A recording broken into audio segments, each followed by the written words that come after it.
This space was downloaded via spacesdown.com. Visit to download your spaces today. Good evening and welcome to Going Off Grid, episode 20, the big 2-0. Almost legal up in here. It's Vendor, along with my co-host, Crypto Queen. I'm also co-hosting too tonight, but don't tell Queen that. Today is Monday, July 6th, 2026. And thank you all for viewing in, tuning in, listening in.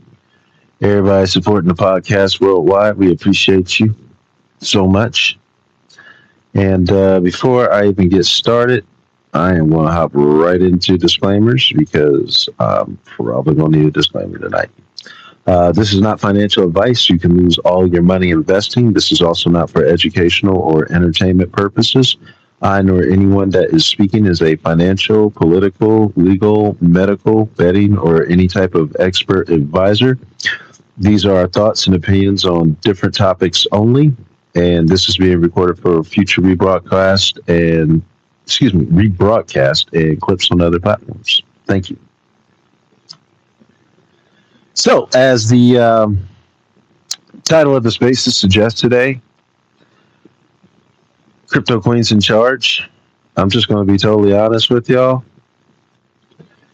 I FOMO'd into Freedom 250 this week, and I got like 3 topics I can remember. And I don't think I contributed more than 3. Queen, can we hear you? Hey, can you hear me, Bender? I can hear you. Slow-mo? What you mean, slow-mo? I FOMO'd into Freedom 250 this week. What is that? The celebration, the 250th year of America breaking away and becoming its own and landing I thought you free. meant it was a token. There was an actual token called that. There probably is. I didn't FOMO into that one, but I just FOMO'd right into the weekend. I did not care. I didn't have anything on the list, Queen, until Saturday, and by luck, July 4th, it was like scorching hot, like 100 and something plus humidity here, and I was indoors, and I said, you know what, I should probably like at least look at what Queen. So I did make a list. I can't even tell you right now what's on that list. So I decided like Thursday you were in charge. Congrats. You didn't tell me till like 15 minutes ago, so It's literally been in the headline for the space the entire weekend. oh God, I can't be in charge, Bender. Look at the headline on the space. What does that say? No, you got to get my A-OK before you do this. You can't just put it in the headline and go with it. I literally tagged you and said you're in charge. I said you're in charge this week. Have a great one. Have a great one. You got to get some buy-in first. You can't just roll with it. I'm not equipped, Bender. I'm not a host like you are. I'm just a co-host. You put everything in the chat.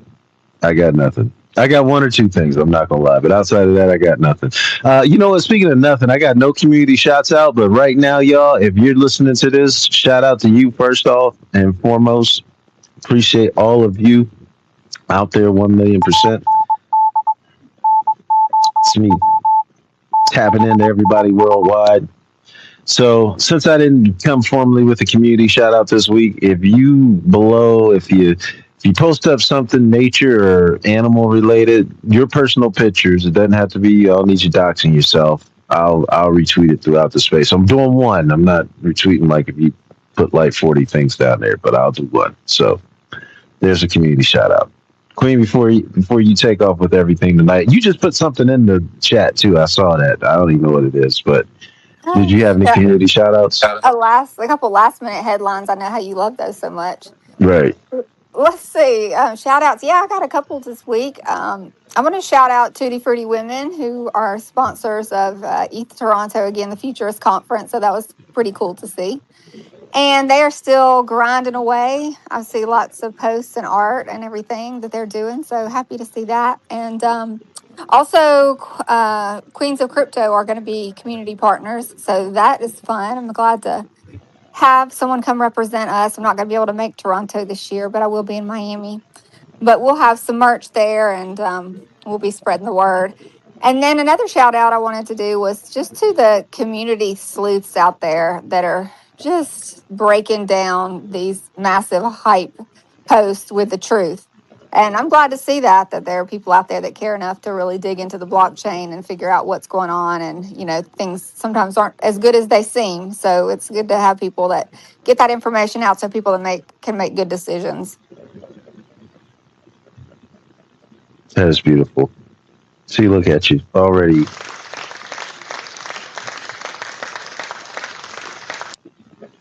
Throw some emojis up if y'all want to just see Queen in charge every week, y'all. Just let me see any emoji you feel like. You can throw 100 up. You can throw hearts. Bender, You don't can do that. wave. You can clap. Like, I'm They're here not going to for it, do it y'all. because you are the president. We can't go on without you, Bender. Look I'm at that, just a Gabby. lowly co-host. I'm just a co-host. We already got Gabby. We already got Treasure. Yep, look at that. We already got No, David. David, you They even too. know. Stop. They know. Stop. I know Julie wants to. She's on delay. I know she's in. There we go. No. You do such a Settled. great job. I would never take that away from you, Bender. And nor could I. Settled. Settled law. If y'all ever heard of maritime law, that's what we just did. Just flow like water. Voted, approved, signed into law. We just went from bill to law in 30 seconds, y'all. Thank you. No. Queen, what else we got on the docket here? My two are easy. Oh, okay. I don't know which two you have, but there's a lot of posts about how much the administration made in crypto this week. We can talk about. We can talk about the most recent hack, the BonkDAO hack. We can talk about parasites in 20 states. There's so much we could talk about. Whatever one you want to start off with. What are your two, Bender? One was the parasite. The other one, I'm gonna wait on that one. You got to get a little further into it for that one, but it's hilarious. Let's talk parasites then. All right, go ahead. Wait, Bender, I didn't sign off on this. All right, I'll read the headline. You got to go into detail with it, or you give me your feedback. So, and I just posted this one up here to the Jumbotron, y'all, so y'all can follow along. An invisible parasite is spreading across the U.S. A tiny parasite called I hope I'm pronouncing this right, Cyclospora, has caused 145 confirmed cases across 17 states with 20 people hospitalized. It spreads mainly through contaminated fresh produce. Fresh produce, y'all. That can cause weeks, not days, y'all, weeks of diarrhea, stomach cramps. Shout out to the kids. Fatigue and weight loss. Health officials say the real number of cases may be much higher. Washing fresh fruits and vegetables thoroughly is one way best to reduce your risk. Sources from Centers of Disease Control and Prevention, surveillance of I can't pronounce that, y'all. Cyclosporaceus. Y'all read it. You tell me how to pronounce it. I can't. I'm not even gonna try to sound it out today. Count that ship in the building. David in the building. Julia Cat in the building. Eduardo in the building. Gabby in the building. Treasure in the building. Queen's kids in the building. Everybody's in the building tonight. Zach from Subway just walked in. He's in the building. Queen's turtle. You gotta take man the size of a small killer whale should fit in, but that's another story. I got a new video of my turtle I posted if I can just get my kids out of here first. Oh my gosh. I gotta see turtle. So that was, I don't know if you got to hear that, but that's a parasite spreading across. So what we've had the screwworm, which is affecting cattle. The administration cut the people that were watching over the screwworm, which hadn't been around since like the 1960s in Texas. Apparently, it's cost us potentially 700 and some odd $1 million in cattle trade. Um, but that headline kind of went and came, so I don't know what's the status on that. Don't quote me. That was a couple of weeks ago. We also had what? Gosh, there was another really big one. Oh gosh, yeah, that tick, that crazy tick that if it bites you, you just like can't eat meat ever again of any sort. Like don't quote me on the medical part, but it's like some serious like meat um, allergies going on there. Like in like dairy products that containing meat, like crazy stuff. Alpha Gora, Alpha something syndrome. Yeah, we've had quite a few this year. It's just it's been plagues. Like the four horsemen are riding right now. Queen, what's your thoughts? Queen might be talking to her kids. Shout out to y'all. Oh, Um, talking. More like yelling. No, I just put the turtle video. I put a whole video for you, Bender. You can just be mesmerized by the oh turtle my swimming. gosh. But no, on this topic, I was just going to say, I don't always wash my fruit and vegetables too good, so I'm like picking up some advice that I need to wash them thoroughly. Do you wash with soap and water or just water? Because usually, if I do anything, I'll just do a quick rinse and call it a day. I definitely don't use soap for my vegetables. No, but I typically do wash them before cooking. I will say probably everything except for salad. Yeah, I'll give it a quick rinse of some sort. But I don't know, man. Like most cities, they got fluoride in the water. I don't know. There's just it's better than nothing, I guess. There's actually I don't know if I posted this. I didn't post it to y'all, but I think I retweeted it at some point. If you scroll way down, it's a couple weeks old. But this lady takes these big giant heads of broccoli and she dips them in like there's this actual vegetable cleaner stuff and she dips it in like regular water, then she dips it in this specialized vegetable cleaner, and like you just see this giant film of wax come off the broccoli, and the broccoli goes from like like that kind of filmy green gloss to like a bright, beautiful, like healthy green. It's like insane. Yeah, don't get me started. When can we get on the European Union? Where's my guy at? Maha, make America healthy again. Kennedy, yeah, where's he at? Should have been on that. It's taking things kind of slow. But haven't you seen people take their like dirty kitchen scrubber and scrub their vegetables and like say that's clean? But I want to know how many bacteria are on that kitchen scrubber. Right. I mean, there's stuff just floating in the air. Like you just don't know. Like, yeah, there's just so much we're fighting against in America. Like for real.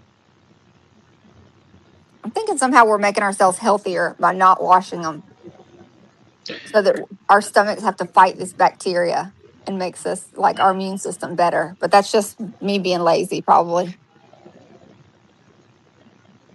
Trisha, that's a good question. I think you're going to make it. You're out there always mining gold and stuff, so you probably got some inherited built-in things from being around those creeks and everything. I'm rooting for you. Wow. Look, if we have some people that want to come chat tonight, come school us on vegetable washing or any of the news topics, or just come chat. We'd love to have you. I want to bookmark your turtle video because this is cool. I'm sorry. I'm just so distracted by that. I was sitting here just watching turtles like I wasn't on the space. Yeah, it's amazing, y'all. What else we got, Queen? Not financial advice, but just medically either, but just wash your food or something, dude. I don't know. I don't know, man. Watch out for ticks. Wash your food. Like, I don't know. It's just. That's all I got on that topic, Bender. All right. What's your next one? What's that one you just put in? That actually looked really important. What was it? Let me push it up here on the Jumbotron. All right. Does that look like something really cool? Yeah, I think this came out like a couple days ago, or actually like the announcement from the administration. But I just saw someone had reposted it and gone into a little more detail about it. But we've Trump's been talking about since he took office about this Bitcoin strategic reserve, but then there was a lot of opposition to it and it just kind of faded away. Nobody thought it would ever actually be a reality. And who knows if it will be, but it seems like there's some traction behind a couple of bills to do just that. And so the US holds 372 Bitcoin worth around 25 billion, making it the largest known government holder of Bitcoin in the world. That's 1.56% of the entire Bitcoin supply that's in circulation. Not a single coin was purchased. Every Bitcoin in the reserve was seized from criminals. And it says the government has committed to never selling any of it. So there's also another separate digital asset stockpile with altcoins and other things than Bitcoin in it. But this is specifically about the Bitcoin reserve. And it says the word structure matters here. The reserve exists on paper, but the legal and operational framework to formally manage it's still being built. That's what the White House is working on. And it says Congress is also separately working on legislation called the America Reserves Modernization Act that would direct the Treasury to buy 1 million Bitcoin over 5 years. If it passes, the U.S. becomes the first country in history to actively purchase Bitcoin as a formal national reserve asset with a 20-year minimum hold period. So that's kind of cool to see it at least being brought up in the headlines again, whether it actually passes or not. Pretty cool. Yeah, I know Trump hinted at some point during the campaigning days, not only about the strategic Bitcoin reserve, but I don't know. I'm going to say I was under the impression that he was alluding to purchasing Bitcoin, not just kind of holding fast on what we had. I think we talked about this a couple of weeks ago. The U.S. government actually was a military guy, which is kind of scary, but a military, but the U.S. government does actually operate a node on the Bitcoin network.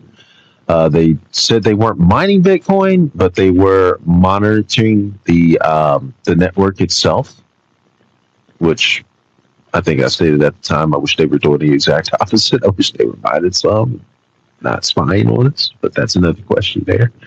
Probably how they made so many moves here recently with what they did with everything. But yeah, and I think, don't quote me, I know the previous administration sold a lot of Bitcoin and like they kind of stopped at some point. But I can't remember. I want to say, was it like 50,000 that they sold?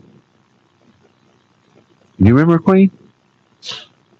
Yeah, I can't remember the US. I remember Germany selling all that Bitcoin and seeing lately what it would be worth. Like at the Oh my top, it was gosh. kind of sickening. Oh my gosh, man. They're fumbling the bag right now in the 60s. And I'm gonna put you on mute. I'm gonna ask AI. Continue on with this. Okay. Yeah. So I don't know much more details about that, but it is kind of cool to see it come back around. And I guess we'll be learning more as the days go on. And just an update on the Clarity Act, I guess we missed the July 4th deadline for a vote on what the actual terminology will say, and that was kind of a first hard deadline for being passed in this term before recess happens. But I saw today that the next deadline is going to be August the 7th, maybe. That they really need to have that structure in place so that they can start voting on it. So who knows what that will happen with that, but keep that on your radar so we can see if stablecoins are going to have some legislation around it before midterms. Because if they don't get it passed before midterms and the tide shifts a bit, it may be that we never see the Clarity Act or not for a good long time. So that's the update on the Clarity Act, Bender. Man, I'm just stating on the record, if Ukraine gets one more cent and we don't get the Clarity Act, yo, like just start Congress all over again. Just hit the reset button. Just take out the cartridge on Congress, blow into it, stick it back in, repower up, and just start all over again. Because like, what the F? Like, y'all got one job. Like, did the lobbyists not pay you off enough? Like, get it done. Like, it's already trash. Like I shout out to my guy Mike. He said something about last week about alts pumping. I got nothing. There's nothing. There's not one aspect of the bill I see people screaming like, "Hurry up and get this passed. We need this in crypto," and y'all still can't get it passed. Like, and it's like Banker Surveillance Act right now. Like the bankers literally wrote it. Yeah, I'm sorry. Yeah, Um, it definitely doesn't seem to be the act that we were all hoping for. it's not. Yeah, that's what I'm saying. It's like it's not even great, and y'all still can't pass it. Like, bro, come on. But God, I hate to say it. It's if a whole nother situation. Hey, I've been saying the next Gary Gensler. What if they just run Gary Gensler back? Just imagine, like, how like Trump came back 4 years later, like knowing what he could do, and just like we'll talk about this here in a moment, but making a crap ton of money in crypto. Just imagine 4 years of Gary Gensler just sitting in the cut, just learning and watching everything that's going on right now. They just say, "Here you go, Gary. Just take the SEC back. Let's see what you can do with it. And here's a bigger budget this time. And you can just go out and hire as many people as you want. Just let's see what you do to crypto." Could you imagine that? Without the Clarity Act? No. Yeah, but Oh you don't my even need God. him anyway. He's just like, he could just still be out there. Just like Elizabeth Warren could just be like, "I'll just nominate Gary Gensler." But just imagine just those two just teaming up against crypto for the next 4 years. Oh my gosh. The amount Yeah. of opposition bills that Elizabeth Warren put up to fight the Clarity Act is entertaining. All right. So I would like to see something get done on it. As much as I don't even like it, it's better than nothing. So, like, yeah, if Congress can't do that, they've dropped the ball. We've been talking about it for literally a year. Was the Genius Act got passed this time last year, right? Yeah, seems like it was around this time. Yeah. So you got like a year head start. And what do you think it'll do to the bags, Bender? What do you think it'll do to Bitcoin's prices? Will it be a baked in, all about nothing thing, or sell the news, or will they pump? I think it's not going to be what people are expecting. I think it is going to have.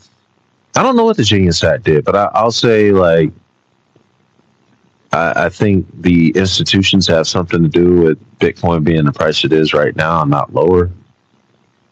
And I think it will have a gradual effect. I don't think it's going to be like, the Clarity Act finally passed and we just get like a 20K run. But I think it'll be a catalyst as to why down the road Bitcoin surpasses its all-time high of 126.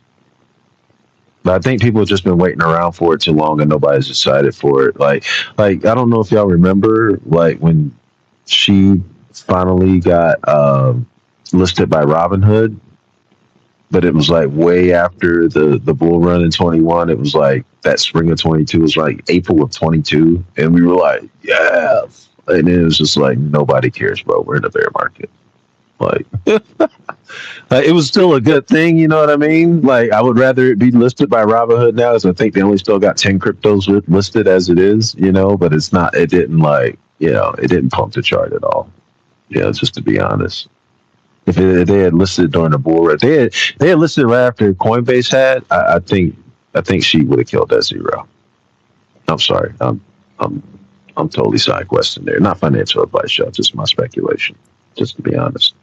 Yeah, I don't know. I mean, I keep thinking we're going to still go lower, like that 38, 45 level, But then I saw Kathy Wood had posted this week that she thinks the bottom's in.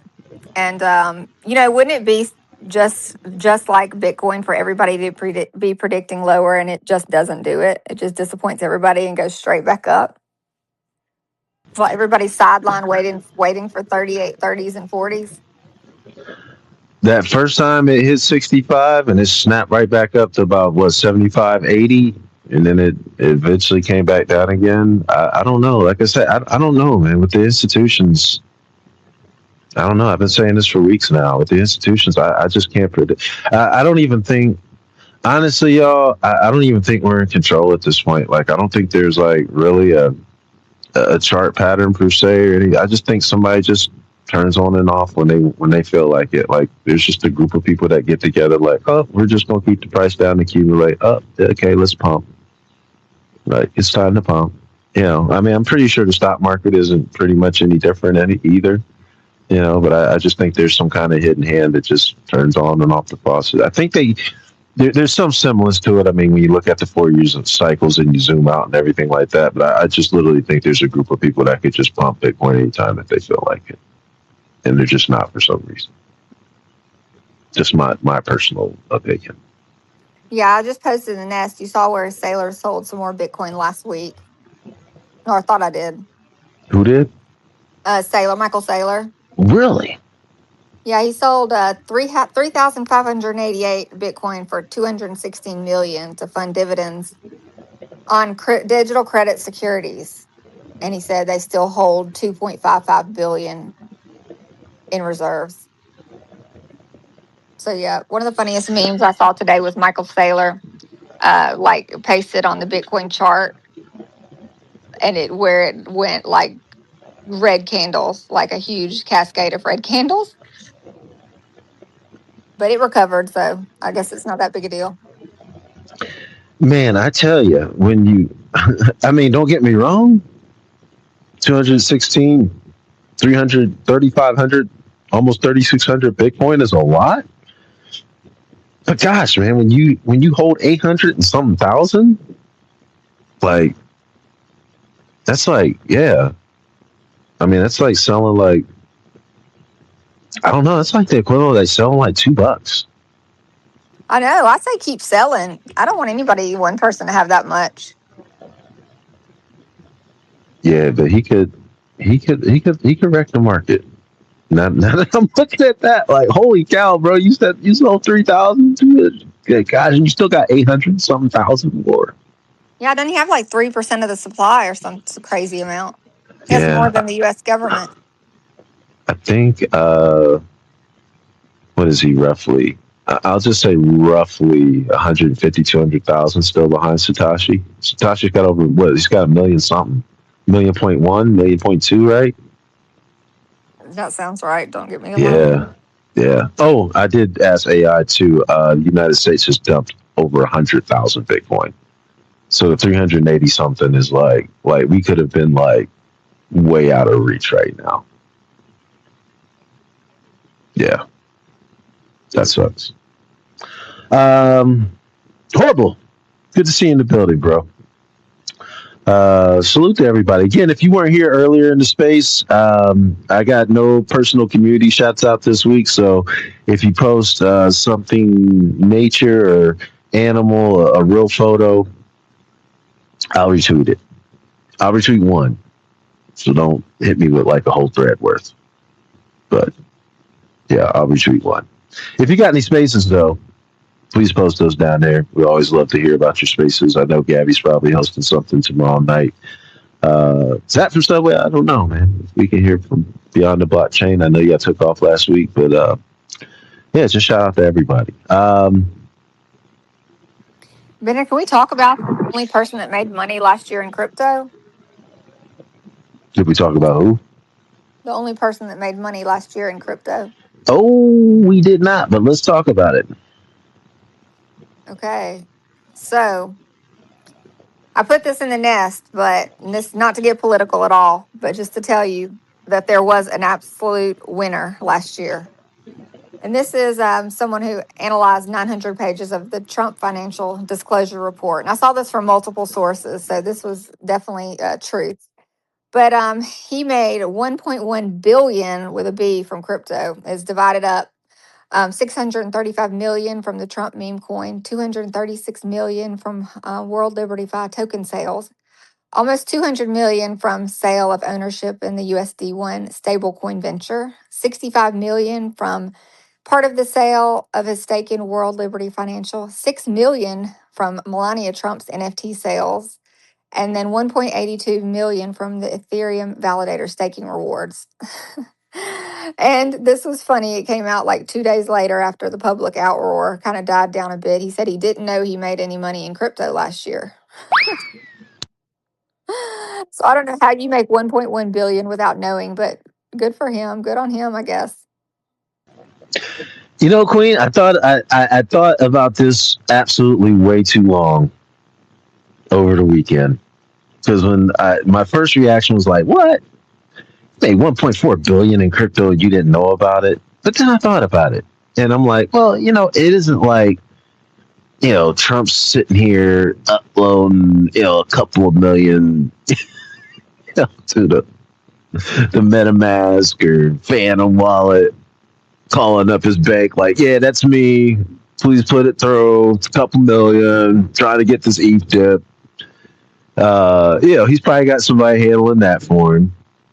Then the Suns kick in. I think they're the ones that are actually running the WellFi, the World Liberty Finance thing. So yeah, he probably just signed off on it. Sure, I'll tweet about it. Whatever. Sure. Trump can't coin. Sure. Right before the inauguration. Sure. I'll tweet about it. Let's get paid. And then like you're already. Yeah, I mean he's a few billion up already. Like he wasn't coming into it like. And I could see him like sitting there really like when somebody mentioned it to him, like, did you know you made 1.4 billion? He's probably thinking to himself, like, 1.4 billion? Like, for real? Like, I thought it was a couple hundred million. Like, I didn't know. But can't you see sitting around the dinner table like Eric and Don Jr. and Barron especially are like, Dad, look at us. We're loaded. We cooked this year. We got to do more crypto.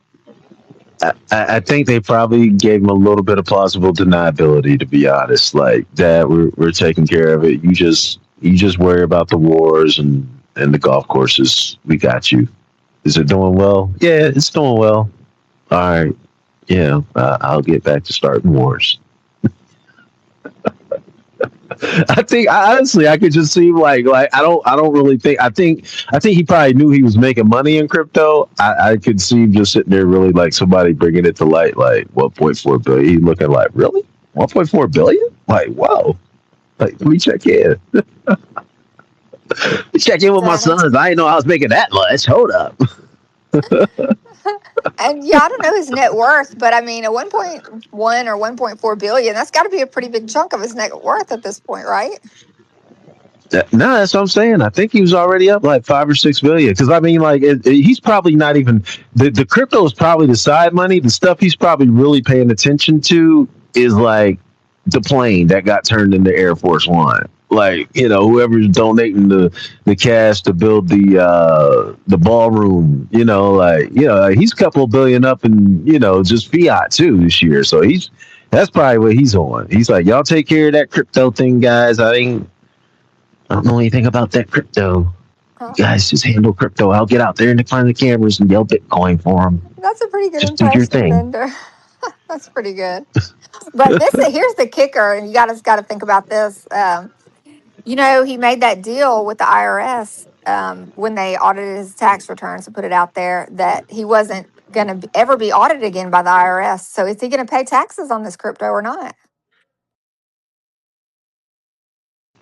Oh, I forgot all about the IRS deal. Oh my gosh. Could you imagine just 1.4 billion and you just send the IRS whatever you feel like? Like this is how much I'm getting taxed this year. I will show you something. This is all you get to see. Have a great day. And there's nothing they can do about it because they've already signed the agreement. Right.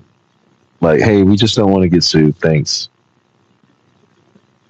That would be, oh my gosh, man. I'm in the wrong industry, y'all. I should have gotten to politics for real. If that happens, I'm not paying another dime in crypto taxes. Do you hear me? We are absolutely all going to pay more crypto taxes.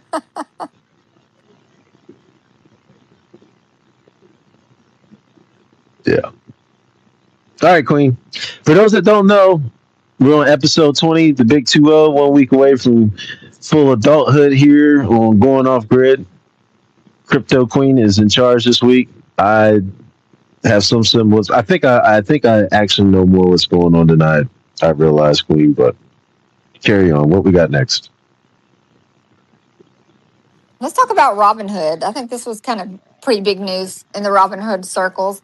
But everybody seems to be launching these tokenized stock portfolios. And so Robinhood jumped into the mix. They're going to be launching on Arbitrum, which I thought was kind of interesting. They're going to allow trading stocks across 120 countries. It also introduced Robinhood Earn, a decentralized lending product offering an estimated 7% yield on USDG. So Robinhood's moving beyond brokerage into crypto, tokenized assets, and on-chain finance. I was actually pretty bullish on this. I know Robinhood is about as centralized as they get, but I think if y'all heard me, it was either last week or the week before, I said it. I wanted to see what a firm that was actually dealing in stocks, actually trading in stocks, could do with tokenized stocks. And this might be a step. I don't know much about Robinhood because like my whole start in the crypto was kind of anti-Robinhood. I was actually thinking about getting in. I know a lot of people that traded on Robinhood, and like that, I don't know. I think it was like January of 21. That's when Dogecoin was pumping, and all of a sudden they had this mysterious thing where they couldn't let you buy, trade, or anything, and then until like Dogecoin went down like like half its price, and like people were threatening the CEO of Robinhood, that kind of thing there too.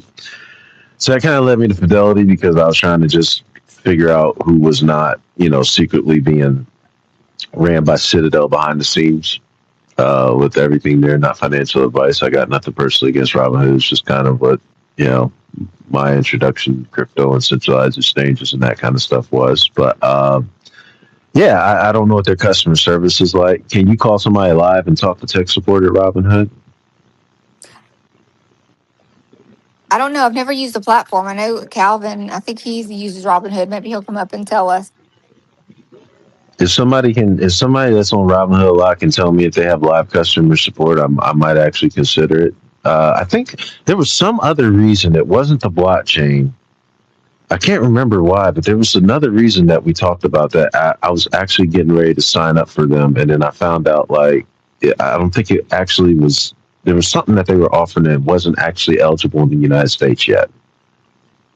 Don't quote me on it. I got to go back and look at my notes. Now I wonder. Was it a credit card, maybe? A credit card or something? It was something. It was something really cool. Like, it actually, I was like, you know what? I don't know. It's no longer available in the U.S. What is it called? But I don't know. It's just like Chinese exchange. But they were getting like all the meme coins. Like they were like one of the first ones to offer meme coins. Like right after they were launched on like decentralized exchanges, swaps and stuff like that. I can't remember what's the name of that. But anyway, they're banned in the U.S. now, and like I had them for like a couple months, so I'm just like, you know what? Like, the Chinese government has my information. Sad as that is, y'all. Like I was for real in the trenches. And then not only after I finally KYC got everything set up, I was like, well, what if I can't ever get anything off of this exchange because I don't know how to read any of it? Yeah. I cannot read a thing on this stage, y'all, but I could buy tokens on there. And I was like, what if I can't figure out how to withdraw it? I never bought anything, so I just gave like the CCP my ID, everything. Just G-Ping is just somewhere, just watching Bender. Real life, probably. Not financial advice, don't do that, y'all. But yeah, I'm sorry. But that's pretty cool, though. So if Robinhood's got real customer service, I'm bullish on it. If not, I still got an open mind. But I do want to see somebody that's actually dealing with stocks because just Coinbase just yelling from the rooftops, everything should be tokenized, and then like base goes down, like you got no working real customer service number. You just sold us out through the Clarity Act. You just secretly work with the government. Like, yeah, like. And we'll get a little bit more into that. Like Coinbase is deep state, not financial advice, but just my opinion. Not slander either, but just my observation. I'm sorry, Queen. I know you're Coinbase maxing. What else we got? I wanted to talk about this, and I don't have a whole lot of information beyond the headlines. So hoping you do, or maybe somebody in the audience does. But this was pretty big news. This was from Watcher Guru. It said major financial firms, including Visa, MasterCard, BlackRock, Coinbase, and American Express, to launch a joint crypto stablecoin called OUSD. Did you hear about that? I did see that one. What does the OUSD stand for? I have no idea. I was just asking Grok. That's what I find interesting. I'm going to post two up here in the Jumbotron, y'all. For those out there, there's been an ongoing thing of whether or not, robots are going to take over humanity or not. And we talked about this a couple weeks ago where they were punching kids and kicking kids. Well, this one is just a full blown robot. I think it's the same exact model, too. It looks like it. But this one is just like literally kicking people and just going ballistic, like just going full blown samurai on people. Look at that one, y'all. No, look at it in the Jumbotron. It's like freaking just flipping out on people. I don't think it's. I didn't check to see if that was AI either, y'all. If it's wrong, just whatever. All right, I got more info on the OUSD.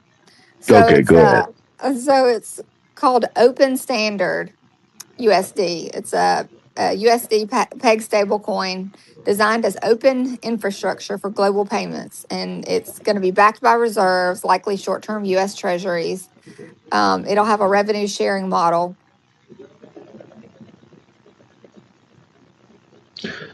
So I wonder how Circle feels about this. Because isn't Circle partially owned by Coinbase?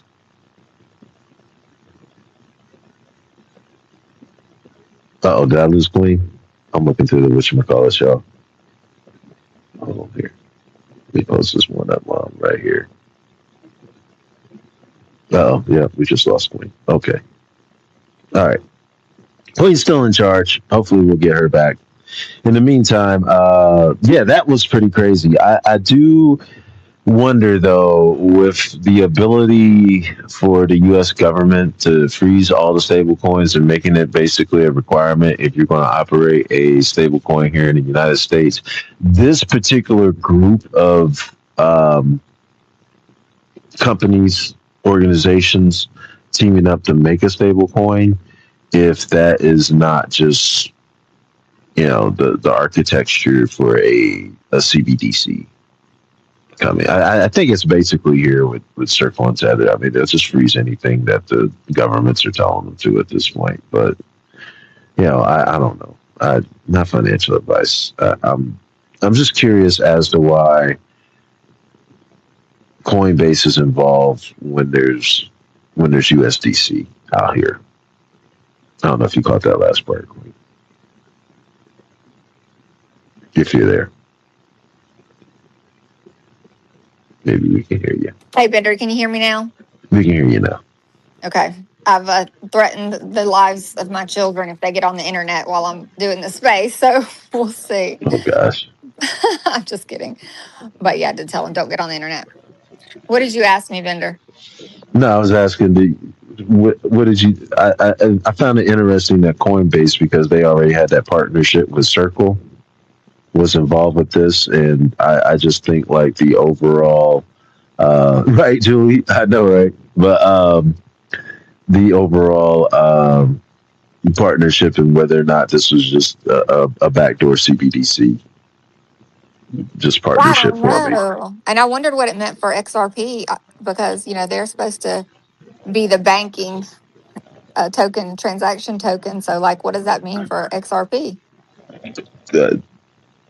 I think they're going to remain competitive, but why would you go with XRP at this point?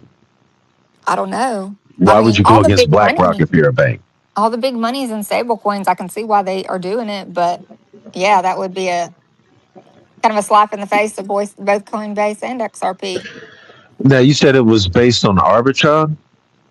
No, not this one. Let me see if they said what blockchain. Robinhood is on Arbitrum. Okay.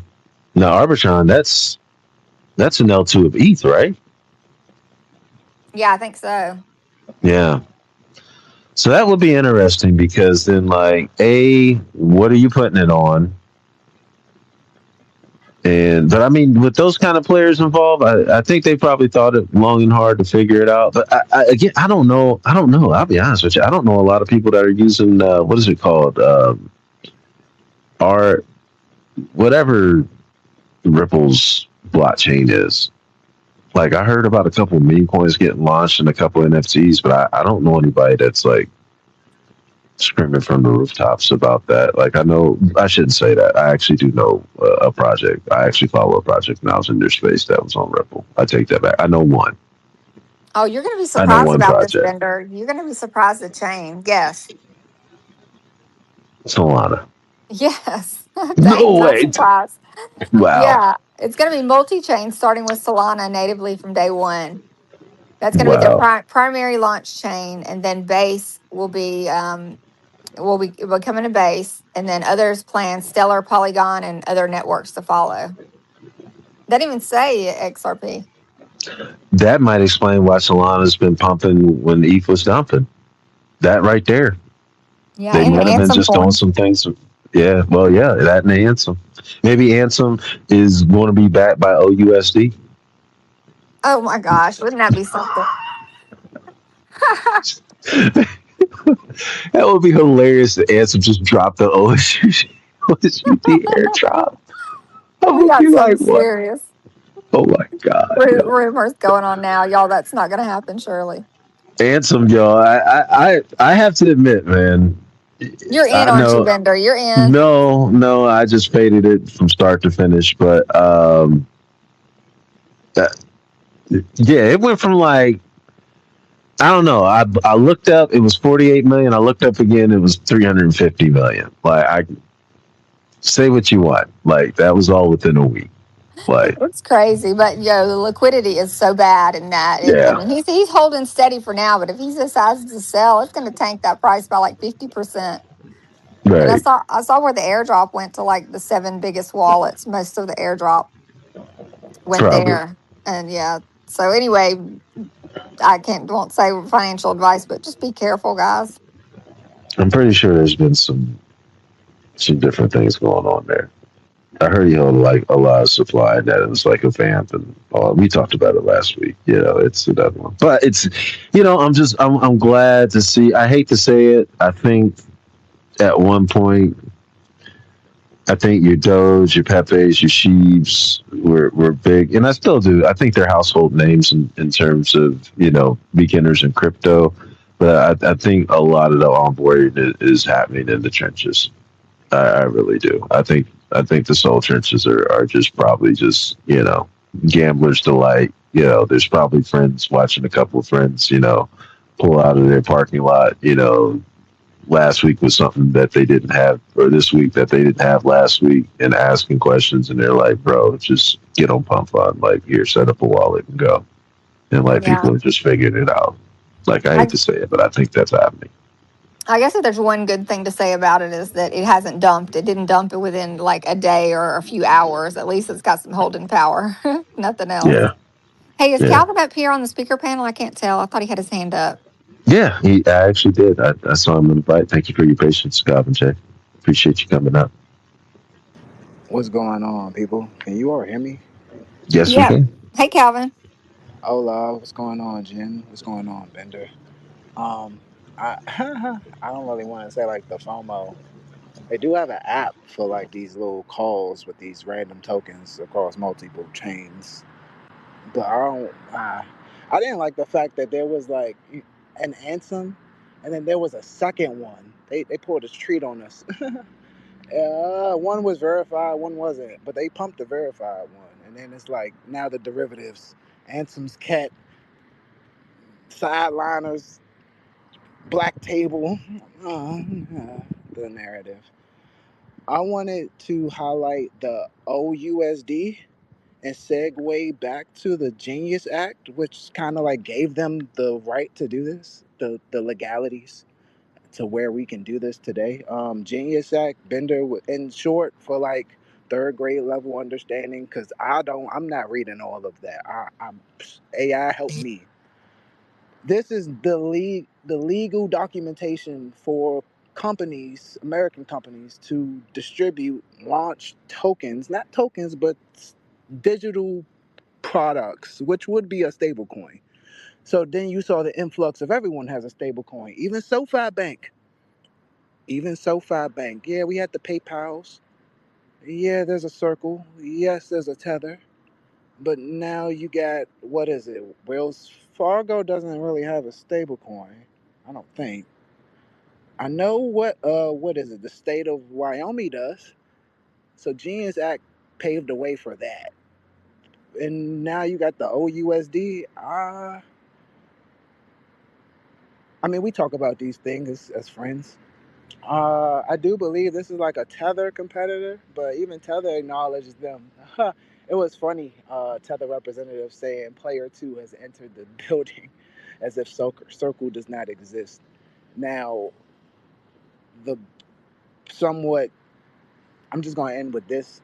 The somewhat bad part with the CBDC Bender that you brought up, um, mm, programmable economy. Not so much the digital economy. You got to peep how Arbitrum and all the compliant operators, validators, or contributors, however you want to look at the players, the compliant ones will program their compliance. Although open source, it can be updated. Um, Arbitrum being somewhat like, not even somewhat, it is a optimistic roll up, similarly to Optimism. So base is on, well, no longer on the Optimism stack, but originally was on the stack. So Robert Hood chain is on Arbitrum's stack, and they're gonna have multiple networks. But then that whole thing of the CBDC, like that is questionable because they wouldn't necessarily have to have a government issued centralized bank digital currency. They could program a particular stablecoin to do just as they please. And that's the scary part. Update proxy. I mean, listen to this lineup, man. And thank you, Calvin J. This is crazy, y'all. Visa, MasterCard, BlackRock, Coinbase, American Express all team up to do. Like, these are IRL. I don't even know how much they compete against each other, but I'm pretty sure Visa and MasterCard, like, beefing in the streets on site, like, they ops. And Amex is probably, like, catching strays, definitely. Like they're bad things are happening. Like if all of those meet up at a biker rally, like you know what I mean. Like and they all just but instead of you getting 3% transaction fees or you get able to, let's all just team up and make this stable coin. Like y'all, I don't know, man. That's suspect. like, The money was just too good. That's all there was to it. They saw all these other people making. I mean, what did Circle make? Crazy right, amounts last year. right. Yeah, they might be, but I just think there's something. I think there's something ominous too about it. Like, yeah. And then what did you call it? What was it stand for again? One world government, one new Open, world order, open standard. open standard. Yeah, that sounds like something NWO WEF. Like, call it the one world standard. Like Klaus Schwab. Sound like Klaus Schwab is just This space was downloaded via spacesdown.com. Visit to download your spaces today. sitting in the office. Make it one world standard. One blood standard. I'm sorry, he's got a German accent. Go ahead, Calvin J. I'm sorry, man. You may have to stay in character the rest of the space with that accent. um, mm, Conspiracy moment with Calvin J. Technically, this open standard or this multi-chain stablecoin. It is the first venture. I mean, we look at Tether as being a gas guzzler on Ethereum and a revenue generator and Bitcoin holder. Tether as a company is very stable. But they also had many experiments. I'm saying they had a partnership, a collaboration with Chainlink and Hyperlane to have open OUSDT and also open OXAUT, the gold, Tether's gold, gold derivatives. Please do your research. But this the door was open already, but it seems as though because it's the company battles, and we talked about this, friends. We did talk about this in conversation. The FUD cross border adoption may not be as bullish. Tether does have an American product, USAT, because Tether as a stablecoin may not be acceptable to receive as payment. Most American companies by default have to accept USDC. It would be great if users like, well, not even users, just normal citizens that transact digital dollars could use whatever stablecoin, but they are subject to the platform's choice. If you use Cash App, you can utilize your USDC, great, but we have other options. They say USDC only.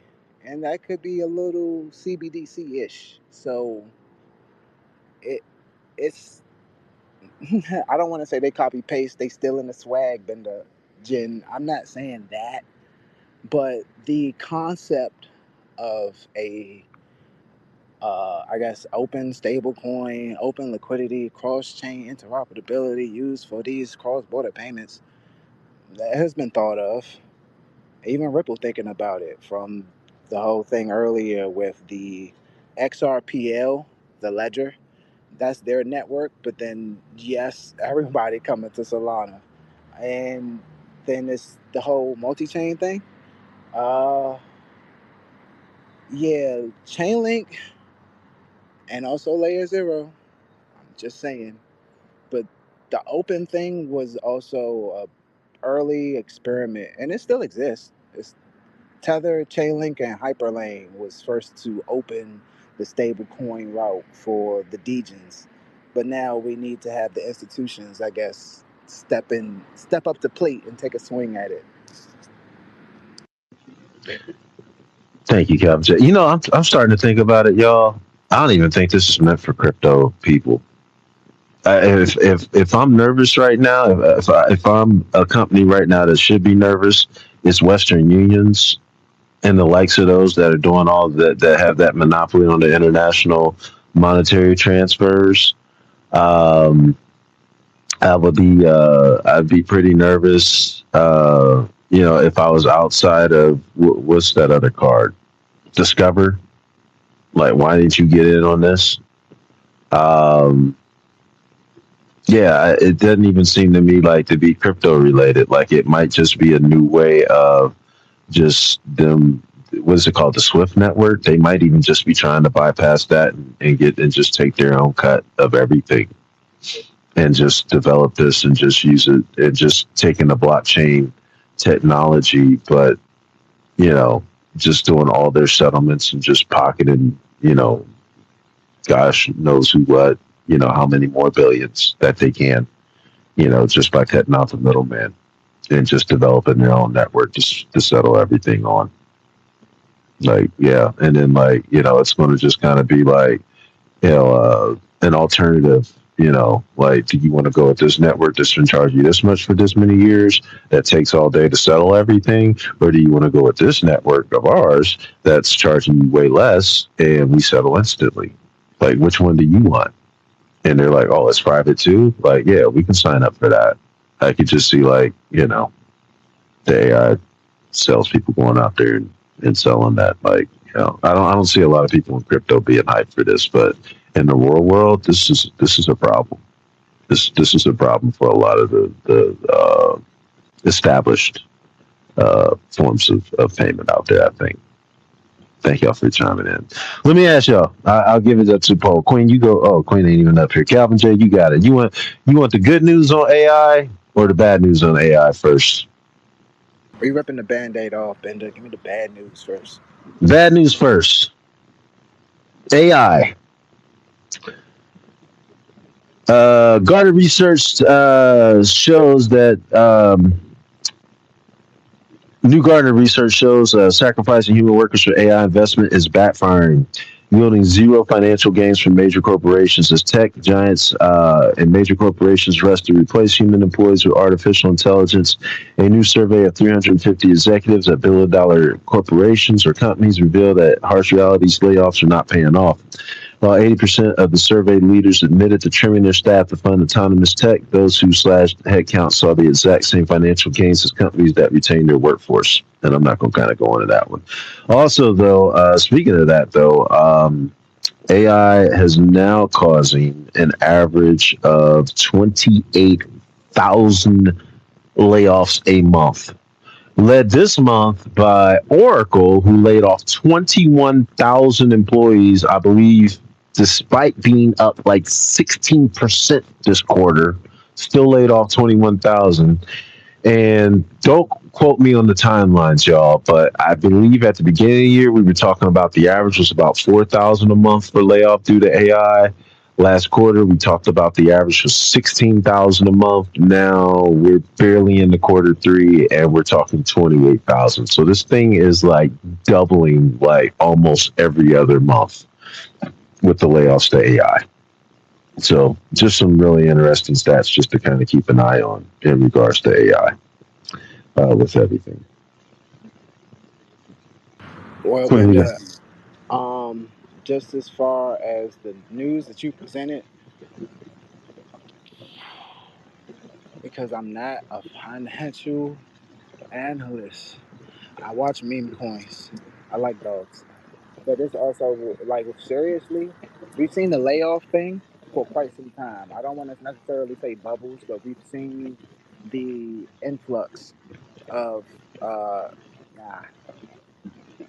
the fear and then the hype. There was the AI hype and then the presumable bubble burst. Now, mind you, we see the statistics and we can analyze the numbers. I I don't work at Oracle. I do not know anyone that works there. I'm not sure if people are getting laid off as massively or if they will be permanently laid off. Because I remember even when Square had a mass layoff and then Jack hired everyone back, apparently. Again, we can only go off of the headline. And I'm taking it very seriously that, okay, we are acknowledging that there was a influx of attention and capital, and these companies still generate revenue, but they may not need as much staff. I mean, maybe that was the AI's training, and people may have to diversify. I, I don't want to make light of the situation, but they say, you know, water ETFs are increasing due to the influx of AI. You may want to invest in some H2O. And on a more serious note, the ones that are more indistinguishable, these artificial intelligent companies may all do the same thing or may lack a niche. Find a niche or develop one, and you may be able to stay afloat when the high tide subsides. Yeah, Bender, can you hear me? Yep, go ahead, Queen.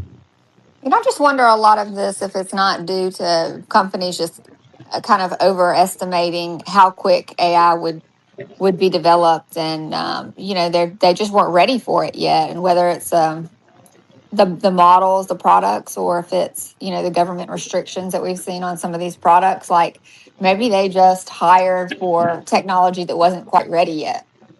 It's a lot like the spending that they're doing on all this infrastructure. Everybody's racing to the top to try to build the biggest data centers, and like there's only going to be a few winners. What is going to happen to some of these companies that are spending all this capital on these huge data centers and are not going to be the ones that win the game? So I don't know. I wonder if it has something to do with that.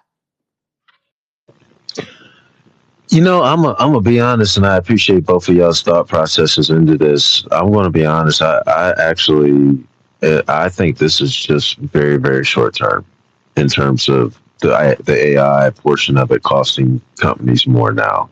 I think in the long term, once things kind of get built out, and these AI companies are also getting away with this charge per token thing. I think we talked about this a couple episodes ago. Once that competitive playing field or somebody comes up with some flat rates, because like Microsoft and them, Uber, whoever, they're also $1 billion companies, and they're going to either just go off and start being like, all right, we'll just develop our own and cut you out, or you'll just charge us less. Like, which one's it going to be? Because like we can afford to do it. So I do think, but I find it very interesting, again, as I've talked about since the beginning of the year, that these companies are using humans to pump up to billions, and the thanks they are getting is like, goodbye, you're replaced with AI now. Have a great day. And I think about it, this analogy kind of hit me within about the past 30 days or so. If y'all remember, like the grocery store, when you used to go to the grocery store and they would have all those checkout lines, and like they had to hire all those humans for the checkout lines, right? And like everybody went through the checkout line to get out, and then all of a sudden you had the you scan, and now you have one person operating like 10 U scans and running around to each U scan, approving this, getting that taken care of, tweaking this, that, and that here. That's how I look at it. Like, you're the new quote unquote AI worker at a company now. Like, yeah, you're replacing people. You are saving money, but your workload manageable, but it's increased, and you're really doing like the job of like 3 or 4 people. But you can manage it with the help of a machine. So yeah, I can't even front. I think, yeah, they're spending a little bit more up front, but I think the long term, it's going to be a very big cost saving move for a lot of these companies, and why they're doing that. I'm pretty sure they've thought about it more in depth than I have, unfortunately. Queen, I don't know if you were there. Shout out to Calvin J. Thank you for coming up, man. Appreciate you. I asked Calvin J when you were down there in terms of the good and the bad, so he started off with the bad. I'll go with the good. AI. I don't know. Y'all tell me if this is good. So the Bitcoin miners, it's taking them. It's costing about an average of about 80,000 right now to mine a Bitcoin. That's only worth 62,000 and change right now. So it's actually losing money to mine a Bitcoin at this point. So a lot of the Bitcoin miners have taken their operation and flipped it into AI now. And they would say on average, it's about 80% profitable for these companies to do so. So you're going from Bitcoin mining, these big, large operations and everything. And I tell you, I always have to admit, as I'm learning, more and more about AI, apparently AI runs quite considerably hotter than Bitcoin mining. So they had to do some upgrades with the infrastructure. However, the Bitcoin miners, being the cost, cool, efficient characters that they are, because they will always get screamed at about, using up so much energy mining Bitcoin, have figured out how to bypass the whole, we'll just take your fresh water supplies. Because, they weren't moving their operations or anything. They were just converting over to AI. So they're going to these intercooled lock, whatever, circular, fluid things. I don't know all the mumbo jumbo, but they're making really cool environments to do AI. But I guess these chips do apparently run a lot hotter than just your average stuff, out there, which makes a lot of sense. I mean, you're literally trying to uh, duplicate brain power with a machine and then actually 10x that. So yeah, that I just found that really interesting. So I don't know if it's good for Bitcoin long term. Rock said the how the network works, it adjusts for it, that kind of thing. So like, it shouldn't affect, Bitcoin too much in terms of all the Bitcoin miners leaving for AI, in regards to that one. But we're at like 20 million now. And I just, if there's really not a whole lot of, big companies out there mining for Bitcoin, do we ever see 21 million? And are you bullish on this, Queen? Oh, Queen's not up here. Oh gosh, we're losing Queen now, y'all. Okay, I'm kind of bullish on it. I just like to see which one happens, with everything here, and see where it goes long term. You know what? I think I've been seeing some trolls tonight. We'll see. We'll check out some people and see what's going on. Hopefully, Matt's not one of them. Matt, thank you for coming up here for going off grid episode 20. We appreciate you coming up. What's your thoughts?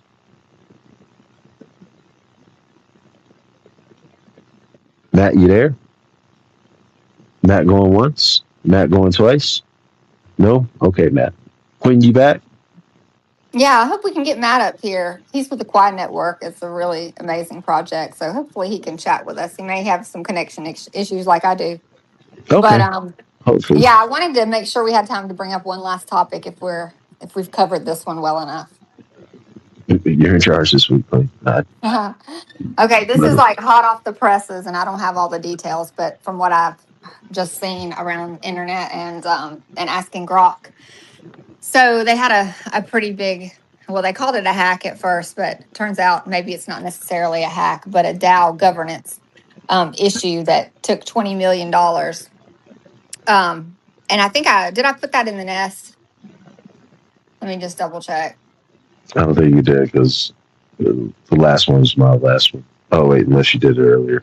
What All was right, it about? I'm gonna put it Dow? in the nest. But while I'm talking about it, it's the Bunk DAO. Did you hear about this vendor?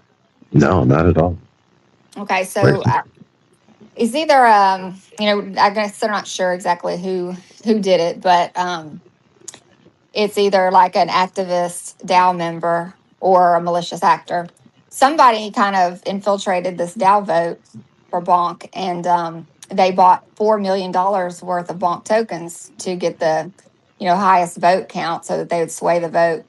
And it had I guess some kind of backdoor built in the contract where this person would get $20 million if they voted yes. And yeah, there was only like 14 wallets, I believe, that voted, and the total amount that was put up as far as voting power was just $4,000. So I guess he could have saved a lot of money by maybe not overestimating that vote count, but crazy to think that there's that much apathy in this DAO vote that someone went in and did this and came out a huge winner, $20 million.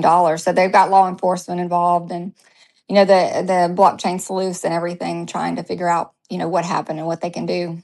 But yeah, huge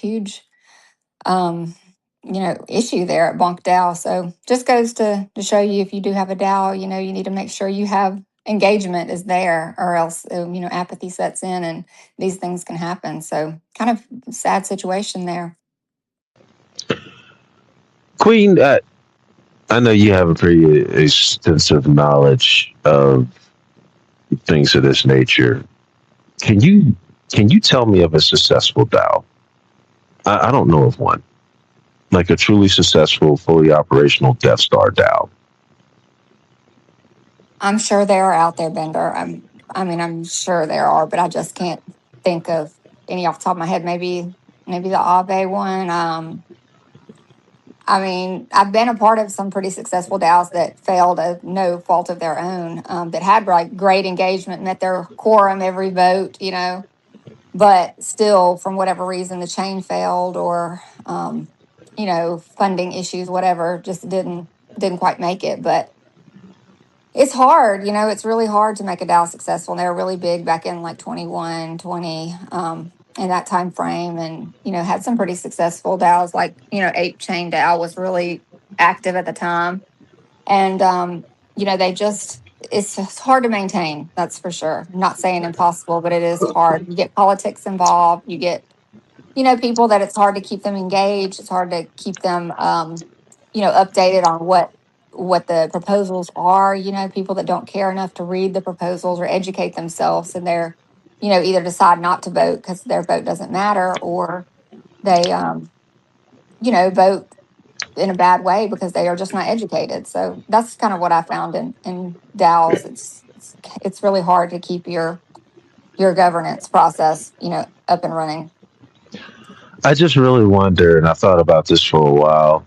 Thank you, Queen. I've thought about this for a while, and I just really wonder if you can just save yourself the headache, the legalities, all the money it costs, and everything to set up a DAO. Just not to just take all of your holders, say, all right, submit your wallet in an email. That way, we can just prove you just hold it, like just one email per vote, and just doing like a bulletproof monkey survey, and just having people just vote that way on the major stuff. Like I'm not even. And I mean, most DAOs operate like this. Either they're not going to, vote on every tedious little part, but all the major stuff, sure. Like let's just do something that you like. We can't put it on Twitter because then y'all can just buy votes. You know what I mean? But like something maybe in the Discord. You know what is the thing where they make you connect your wallet to, prove that you're a part of that like NFT community. I forgot what it's called, but there's a way you can connect it with it and maybe just do one on Discord. Just go do a Discord vote. And just like save yourself some money and some headaches. Like just get a pulse of your community. Like does this make sense? Yes or no? Is this do that? Yes or no? Vote for this? Yes or no? I don't know. Yeah, I mean It's just my thought. It's such a good idea to have a community actually represent themselves and have a say in those type of things. But I think in the real world, just with people as busy as they are, and as a lot of people are here just for the money. They don't necessarily care what happens to the treasury. They care about their bags, and so they'll vote for things that are not necessarily great for the company or the DAO. They're just people. People care about what's good for themselves. So anyway, I hope we have some people in the audience that can come up and share a story of a successful DAO. Maybe they're. We got Matt up here. Appreciate you coming up, Matt. How you doing? Thank you for coming on Going Off Grid, episode 20. Queen's in charge. Heck yeah, appreciate you guys. Thanks for having me up. Can you hear me all right? Definitely having some connectivity issues. Yeah, sounds like it. Nope, we can hear you, man. Go ahead and speak your truth. Oh, awesome. Rock and roll. Yeah, appreciate you guys having me up. Don't have a lot of time. Just a quick comment on the DAOs. I am aware of one that I would call successful in that they've been, ongoing for probably over 5 years now. Now the whole goal of this DAO is just to collect a community of Web3 builders, educate the next generation, and then go after some Web3 builder contracts as a quote unquote guild. They're called Raid Guild. That's RAID Guild. I think it's .xyz is their domain. I've been hanging out with those guys for quite some time. Not a member, but a good group of cypherpunks in the Ethereum space. So I highly recommend you check them out. Just, in terms of DAOs, Shib Ben, I hear what you're saying. Bender, sorry. Shib Bender. I hear what you're saying. There's actually a lot of tooling out there today for DAOs in order to be able to do those signal votes without risking on-chain funds and all that jazz. So I think we're still early on DAOs. The biggest problem with, any kind of organization is just herding the cats, right? One of the things that makes Raid Guild so successful, in my opinion, is its org structure. It takes a lot to join the DAO, and they have a clear hierarchy in terms of how decisions are made. So I think we kind of lose the plot when we want completely flat, 100% decentralized organizations. That's not really effective if you're trying to accomplish goals. So that's probably, the root cause of a lot of DAO failures. Just lack of organization and no clear hierarchy. Who's in charge? Who's, the expert on this subject? Who holds the funds? Who's supposed to execute the action? All that jazz. I actually requested to come up because I wanted to chat about that AI news real quick. I don't think a lot of people outside of the proof of work space understand how sophisticated miners are. Um, Here's, I guess my hot take is miners have actually been looking for an out for quite some time. The block subsidies will run out at a certain point. I think it's 2140 is the tentative year block subsidies run out. And until then, mining just gets more and more competitive. And the promise that, Satoshi made or the Bitcoin community made in the early days is that transaction fees will be enough to sustain miners, and cover their costs for their services long term. As we've seen, the blockchain itself, Bitcoin, can't actually sustain the throughput needed to create those transaction fees. So, my hot take, miners have been looking for a way out for a really long time. AI is clearly, one angle they can take. They got the skills, they got the facilities, they got the relationships with the energy producers. The challenge for them is, how do they pivot from, a facility full of SHA ASIC miners, which are super efficient, to GPUs, like you mentioned, which come with different requirements for heat, power, etc. On top of that, the one thing that few people are talking about is those relationships with energy producers really depend on the flexibility of the demand that they were able to achieve with SHA ASIC mining. You don't get that flexibility with AI. It's really easy to churn miners on and off. It's really hard to churn inference producing GPUs on and off at a whim. So those are my takes. I think I joined when y'all were talking about OpenUSD. I could go off on that for a while, but my time's short. Appreciate you giving me the space. Thanks, Bender. Thank you, man. Appreciate you coming up, Matt. We appreciate you. Good to And I see you, think Matt. when, Thank you. Yeah, I gave a little shout yeah, out to you and Quad Network before you came up, but glad to see you. Oh, hell yeah. Yeah, you too, Jen. It's been a while. Quiet Network's making some moves, y'all, so check it out. Encourage you to dig deep. I won't chill too much. Just killing some time over here. yeah.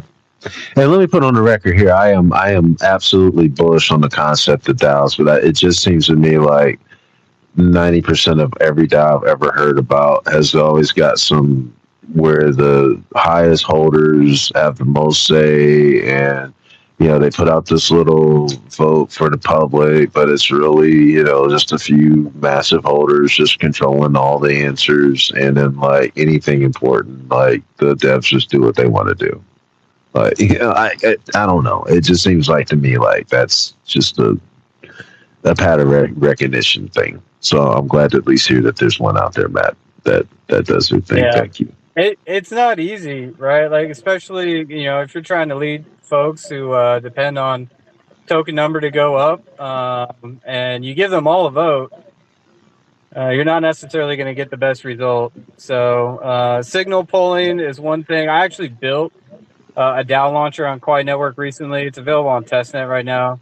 You can go check it out. It's called DAO Ships. I'm kind of like prepping for coordinating some agents on chain with DAOs. I think agents might show some folks who don't have the organization skills a way to run a DAO, in my opinion.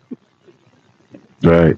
I love that. I was just going to say, I wonder what AI could do for just the information sharing, making it easy for them to figure out. Because I know a lot of the votes that I've been part of in DAOs, they're, high technical level. And if you don't have that technical knowledge, you can't really make an informed decision. And, another thing I've seen, Bender, is that, everybody wants to join a DAO for the decentralized aspect of it. They all want to say, but when it comes down to doing the actual work, like Matt said, that you got to have some kind of hierarchy or you get nothing done, because everybody's asking do this, do that, but nobody really wants to get their hands dirty or has the skill to actually do that. So, yeah, you have to have some good structure in your DAO for sure. Yeah. I agree on all the above. Dosey, we appreciate you coming up here. Before you go on here, I just want to give a shout out to Asian Dixon. Appreciate you coming through, as well as Eyes. Everybody else, things I mean. I see you in the building. David, Waldo, Gabby, Space Penguin Girl, Treasure, Zap from Subway. Matt, thanks again for coming up. Everybody's been hanging out here with us here. Going Off Grid, episode 20. Queens in Charge. Dosey, thank you for your patience. How you doing? What's up, fam? I just want to talk about DAOs for a second. So one of the hard metrics to measure is success. And I would say like each DAO has their own way of measuring it. The DAO I'm speaking of is TreeGens. And the way that I'm measuring the success is if we could plant 1 billion trees on July 26th. I think we can. So that's what we're going for. That's where my opinion is. I think everyone is working really hard on proof of concept and trying to figure out how to make everything work, because we know crypto is just crazy. But do what you can and plant a tree. That's all I really got. I got like a 2% left on my battery. So I love you all. Take care. Thank you, I'm down. Dosey. Thank you, Dosey, and appreciate it, man. I also want to thank you again, man, for just kicking off Nature Week with us 2 weeks ago. Just kind of keeping that thread going. You were posting deer. We got Pixie posting goats now. Like, I think I'm gonna have to come back to that thread with something random on my own too. You see what I got in my bag. That's awesome. All right, y'all. You know what? Did not do a market update this week. Let's do a quick market update here.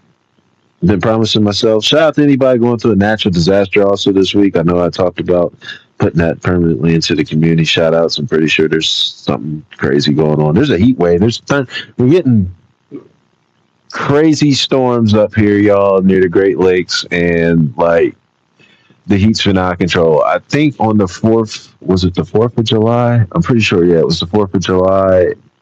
We had a storm, y'all, and it dropped the temperature from like 102 to like 75 within an hour, y'all. And when I tell y'all, I was never more grateful for a 75-degree moment in my life as I was. It felt like literally like fall.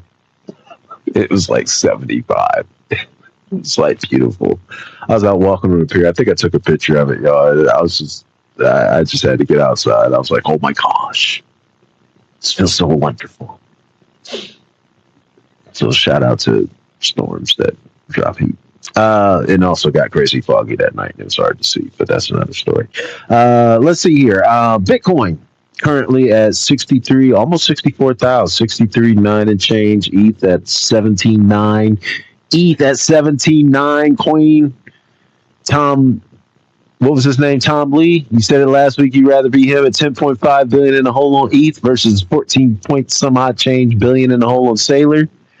Might be coming back for it. BNB at 580 and change. XRP is shade over $1.14. Sol 80, might as well round up to 82, 81 and 97 cents. Hype, for those Hype fans out there, Hype's doing well. I think I just saw it at like 63. It's up to 71. That was a nice day run. Any Doge fans out there, you're still at about 7 cents. If you need your ADA pet bags pumped, you're at about 18 cents right now. I'm rooting for your H-bar. I'm sorry, it's just a random H-bar. I converted my desk on the CX and went all in on H-bar. It's like, I'm going for H-bar. Faded XLM faded me. Sheev is about probably, I'm guessing, 5 zeros back and 5438. Yeah, not a bad week this week though for Sheev. Pepe's way down the list. They're still holding a billion strong. Shout out to everybody. Oh, let's go to I know y'all like some stocks. Let me see here. Where is my Quinn? You got any ones that you want to talk about in particular? You want to know about SpaceX or something? No, I saw SpaceX was down a little bit today, but they had some news that XAI was going to rebrand for to SpaceX AI. So that was kind of interesting, and it rebounded a little bit on that news. Bloom Energy is one I've been watching. It's gone crazy here lately. Not in it, but just kind of watching it. And of Which one course, is it? Bloom Energy BE. Oh, wow. Yeah. Okay. So yeah, there's some charts out there that are really taking off, but unfortunately, I'm not in them. Right. Don't let me lie. I went with the funds, so I'm pretty sure I'm in them, but not directly. I don't have time to figure out, like, I shouldn't say I don't have time. Crypto charts are bad enough looking at all the individual tokens and stuff like that. I was like, stocks, I'm gonna leave it up to the experts. Like, I'm just throwing my money at the funds. Like, we'll figure it out. Give me the top 500. I'll take my shot. Not financial advice. SPX shade over 7,500. Let's see here. Apple's at about 312. Tesla. I know Treasure's a Tesla guy. 419 and change, up 26%. Holy smokes, Tesla's on fire. Big oil. If you're a fan of big oil, well, I don't know if you're short in the market. It's a good week, I guess. 68 and change. Gold shade over 4,100. Silver shade over 61. Let's see here. You know what? Robinhood. I'm glad I sold Robinhood when I did. Don't let me lie, y'all. That was probably one of my best sales. I randomly, as much trash as I talked about Robinhood, y'all. My friend convinced me to get some AMC, and I was like, "This is totally gambling." But he had talked me into it and all the banker theories on why AMC was going to do a GM. What was it called? GMC? Was GME? GameStop. And just all the theories behind it. I was like, all right, I'm buying one. And then I was like, while I was there, I was like, I should do something that really makes sense. And I was like, why is it Robinhood like $50, $100? This was like back in 21. It was like $8. I said, you know what? That just makes a lot of sense. Like, I'm getting Robinhood. And then I looked at it once, like a couple months later, it was down to $5. I should have bought more, but I was like, oh, I'm an official long-term holder. I'm down. And then I looked up again, and it was like $135. Like 4 years later, I was like, okay. My eyes got big, and I listened to Queen, and I said, sell. She said, when your eyes get big and you have to take screenshots, it's time to sell. This is exactly the exact words, Queen, that went through my mind. And I was like, time to sell. I'm just not even asking. I'm just going to take the gift.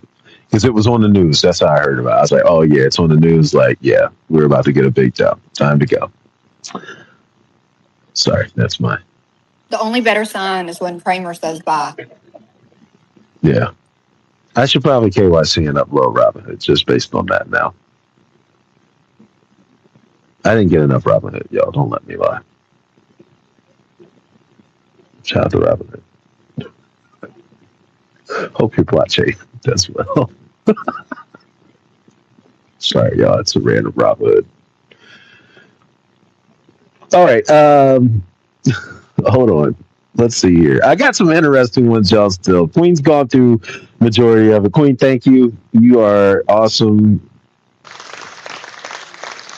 Again, if you're out there and you definitely want to hear, yes, I am just doing random noises. I don't know if that's still a thing in Twitter Spaces, but I love it. But if you would like to see Queen more in charge, like the rest of the Spaces, just throw up your emojis, let her know that you're supporting her. Please.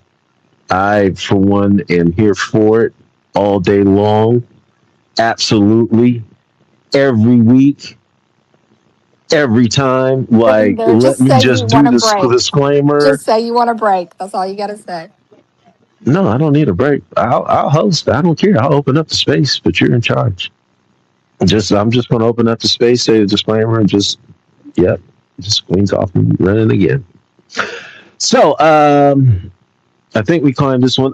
Shout out to Calvin J. I don't know if y'all saw this, but I thought it was worthy enough to at least mention. But if you didn't see this is a pretty cool story about this couple who broke into the Empire State Building actually climbed to like the peak top tippy part of it, and it looked like some like death defying one slip and you were a goner type of thing. And they did some proposal, and they just looked like one of those cool couples who would like get in shape and do something like get on top of an entire state building and do a proposal. I'm pretty sure there'll be a Netflix movie about it, but I just thought that was cool. No context to this, y'all, whatsoever. But according to Polymarket, there's a new study that giraffes can do simple math. I didn't even ask Rock to. I just saw the headline. I was like, putting it on the list. I don't know. Queen, 2 questions. How many giraffes have you rescued? How many have you, why you were rescuing them and returning to the wild that you tutored in simple math? None, but I did just have a baby rabbit that I released. So that was interesting. I've never raised a baby rabbit before, and they're so scared. It's much more fun to raise baby squirrels. So just FYI. Wow. That's so beautiful. You just really nursed a baby rabbit back to its habitat and just released it back to the wild. Do you think it can survive on its own? Yeah. The vet said let it go. Like they can survive. They'll find their friends and they will thrive because he said there's only like a 10% chance that rabbits can survive. Baby rabbits can survive in captivity because they're just so frightened of everything and they will refuse to eat and stuff, which ours was eating pretty well. We had about 2 weeks, maybe 3 weeks. But yeah, he just hopped off like he didn't even know us. Wow. That's beautiful. You know what? The rabbits are so unbelievably fast in the wild. That's one thing I learned. My dog, I had she's a pit and something else. I don't know. She didn't lock. Her jaws didn't lock, so I know she wasn't a full blown pit. But I got her like when she was grown. I always get my dogs from the kennel or whatever. Not the kennel, but you know where they try to go put them down, rescue animal shelters, that kind of thing. But anyway, she would be in the backyard, and the way our backyard was, it was like a row of, I don't know, like duplexes or something. But there was no fences or anything. And like we always had this weird wildlife run into our backyard. But one time this wild rabbit comes through, and my dog is pretty fast. She's pretty young at the time. And this rabbit, I swear, was just trolling my dog. Like the rabbit would wait until my dog got almost up to it, and then like in 3 hops, it would be like 50 yards down.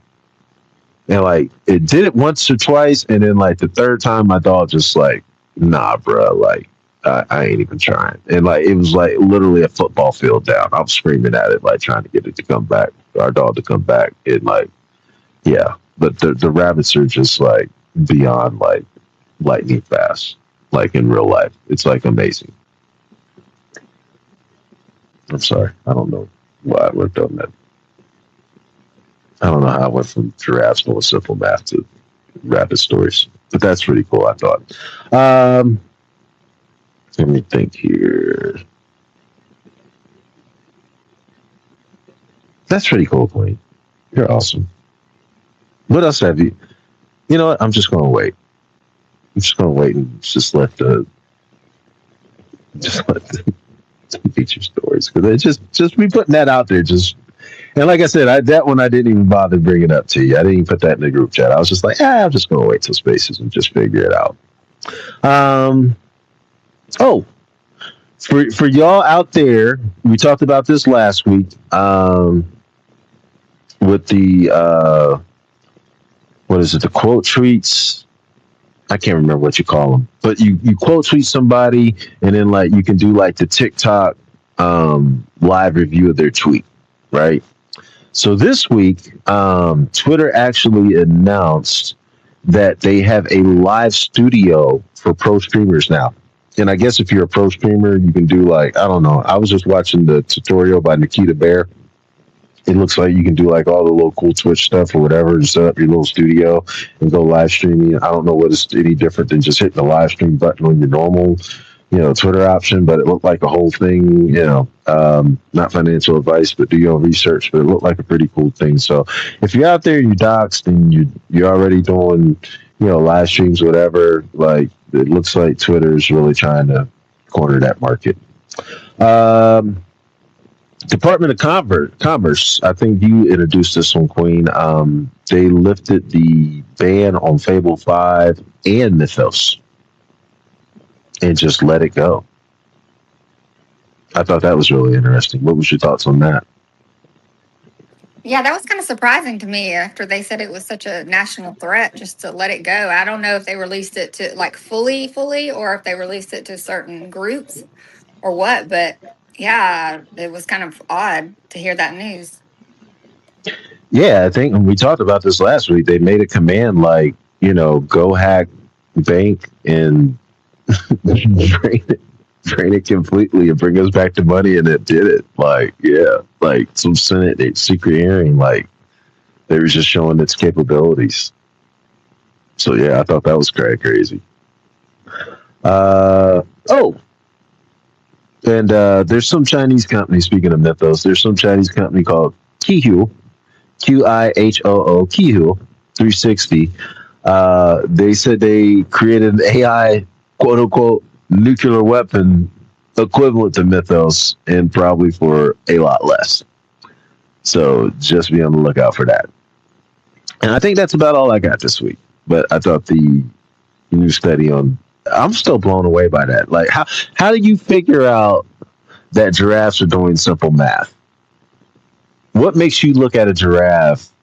And shout out to giraffes too, because they are tough, man. Have you ever seen that video where they're out there in the storms and like their heads are way above the trees and they just gotta take the storm like a man, like not like a woman, like a human. Like you just gotta literally withstand a storm if you're a giraffe. Like you get no shelter, you get no break from the storm. Bender, I think you've done too much thinking on giraffes. That's what I think. It sent me down a giraffe rabbit hole when I read that. Like, have you ever seen giraffes fight? Like, it's amazing. Yeah, they fight with their necks, right? Yeah. Yeah. Like, I think one swipe from a giraffe would probably take me out. Like, they're really strong. But I don't know how you figure out if they did math. We need more context on this article. Yeah. Yeah, like what makes you sit down and do math with a giraffe is the question. And I was up close at a zoo once and somebody was feeding a giraffe. Oh my gosh. They are massive in real life. They're so massive, y'all. They are huge. I fed one before at a zoo and it's like yeah, crazy. Wow. Yeah. You got to go up on this big platform, like up all these stairs, and then you're just right at their head. And yeah, it's kind of scary because those teeth are pretty big, but they just eat it out of your hands, or these did. Man, the giraffe's tongue came out. I swear the tongue was as long as me, and I'm like 6'2". It was like, it just took like, I mean... it took like a trash bag worth of lettuce, like in one swoop. Like I was like, "Holy cow!" Like a giraffe will take like half a tree off.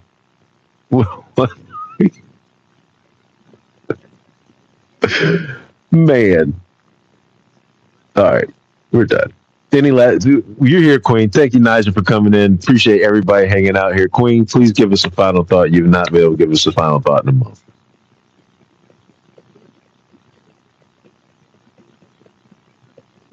We lost Queen. Right at the final thought, y'all. I can't believe that. Talking about giraffes. Well, Queen did a wonderful job, y'all. I think we're going to get more of this. I will just continuously, randomly, just let y'all know, just to kind of catch her off guard. Maybe she'll pay attention to what the title of the spaces says next time. I've literally had that up since Thursday. But she is doing a wonderful job as well as y'all, and we appreciate you out there. If you ever come across anything crazy or what have you not, just tag me in it. More than likely, I will just probably just I'll just probably put it on the list just because you took some effort and some time to do it, just to be for real. Celebrating again, Freedom 250, 250 years of America's independence, signed the Declaration of Independence from Britain, and going down that journey has really kind of, inspired me this week. And I'm going to continue to, just try to, say what I feel and, why we can, and, continue fighting. I don't think we, any of us, especially for our future generations, we can take, these freedoms that we have for granted, because there's certainly a group of people who are exponentially trying to take them away from us at every given moment. They've taken a lot, now, but, we still here in the United States bear arms, and, we'll continue trying to say what we want as much as we want. Don't get me wrong, there are consequences to the freedom of speech. Keep that in mind. There are certain things you probably against the law, and rightfully so, she cannot say. Keep that in mind in regards to that. But I was just thinking about it over the weekend. Like, I would totally not make it in North Korea, China. There's a lot of countries, that, if I was just going as hard as I did, or making fun of, our fearless leader, not realizing that they made 1.4 billion in crypto this year so far, within the past year or so, I should say, that kind of thing, that, I would probably, probably come up missing, or find myself, in custody of, said government. So, I do not take these freedoms for granted. So I hope you don't either. Yeah. And just to keep that real. Tomorrow night, hopefully we got Beyond the Blockchain back. Nigel, I want to see a space. Hopefully you can come up and talk whenever you feel like to, but Nigel's an excellent host. Don't let her fool you. I've been in a couple of her spaces, quite a few of her spaces actually, and she does a wonderful job. We'll look forward to hearing from Gabby tomorrow night. Gabby, I can tell you, with all sincerity, you're definitely onto something. I keep applying things that you say in the real world. I keep seeing $1 million experts on YouTube repeating stuff that you're saying. So keep up the good work there. If we don't catch Zach from Subway tomorrow night, along with my guy Sylvester, they should be back on Friday. So make sure you check them out. Make sure y'all follow Zane's 24/7 as well as Space Penguin Grill, David, Cal.Shib. Hopefully we'll get a little action from Treat here tomorrow night too. Get my usual Tuesdays back, where I'm just kind of getting off work, hunting around town, and I got my headphones plugged in, and, I'm just, taking in and soaking up some alpha. So appreciate all of you all. Take care. Definitely be safe out there in your travels this week. God bless. And thank you once again for coming off grid, episode 20 with Queen in Charge this week. God bless. Take care.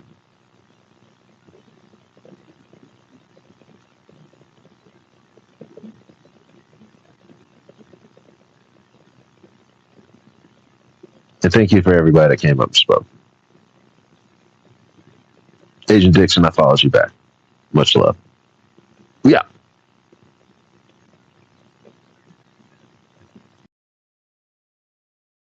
This space was downloaded via spacesdown.com. Visit to download your spaces today.